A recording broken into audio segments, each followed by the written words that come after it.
Welcome to The Explainer. Today, we're digging into the story behind one of tech's most talked about and honestly most controversial technologies, Apple's FairPlay.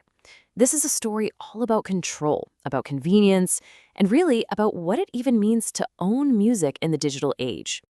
Okay, so let's start with a scene I bet is familiar to a lot of you. You find an old hard drive, you plug it in, and there it is, your music library from like 2005. You find that one perfect song, you double-click, and nothing. Maybe an error message?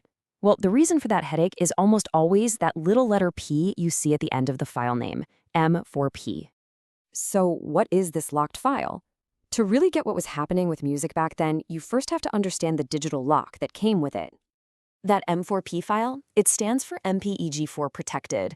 Think of it like this. You've got a really high-quality audio file, but it's wrapped up in a digital lock. That lock is a type of digital rights management, or DRM, and Apple's version was called FairPlay. And for years, from 2003 all the way to 2009, if you bought a song from the iTunes store, this is what you got. So that brings us right to the heart of the story. What exactly was FairPlay? And, why did Apple create it in the first place? What I love about this chart is how it just cuts right to the chase. You look at M4A, or the good old MP3, and you see they're DRM-free. You can play them on pretty much anything. But then there's M4P, all by itself, with that DRM-protected label. That one single difference, that's what created this technological walled garden and kicked off a debate that lasted for a decade. So how did this lock actually work? It was really kind of clever, actually. Every single song you bought had a master key hidden right inside the file. But to unlock it, your computer needed a special user key. And how did you get that user key? Well, you had to log in and authorize that computer with the exact same Apple ID you used to buy the song. It created this unbreakable link between the file and your account. And this is where that lock and key system really affected everyday people. The rules were super specific. You could only have your music on 5 authorized computers, total. Now, you could sync it to as many iCods as you wanted, but if you tried to burn the same playlist to a CD, you could only do it 7 times. And here's the kicker. These rules weren't just something Apple dreamed up. The big record labels demanded them before they'd agreed to sell their music on iTunes. As you can probably guess, these rules didn't just exist quietly in the background. No, they set the stage for a full-blown conflict. It became a war over who really controlled the music that you paid for. And things got messy fast. It was this constant cat-and-mouse game. It really kicked off in 2004, when a company called Real Networks tried to make their music work on the iPod. That was followed by a huge antitrust lawsuit, the rise of hacker tools like HIM that could strip the DRM away, and a massive legal fight that dragged on for almost 10 years. Apple's reaction to Real Networks? Well, they did not hold back. The statement they released was incredibly harsh. They basically painted their competitor as a hacker. This set a really aggressive tone and showed everyone just how intense these fights were going to be. And that lawsuit was a huge deal. The whole argument was that Apple was building an illegal monopoly by tying its music store directly to its own device, the iPod.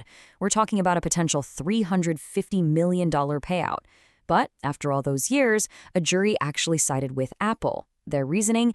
They said Apple software updates, even the ones that blocked competitors, were genuine product improvements, not just attacks on the competition. And then, in early 2007, right in the middle of all this chaos, the whole conversation took this wild, dramatic turn. And it was led by the one person nobody ever expected, Steve Jobs himself.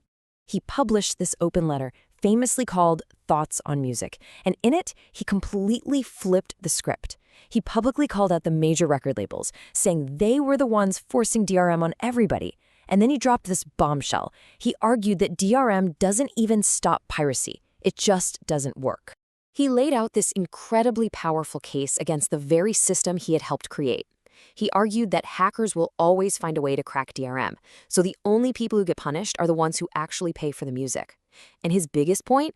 The main way people got music was by buying CDs, and those had no DRM at all. He was basically telling the whole world that these digital locks were completely backwards. Man, that letter just exploded.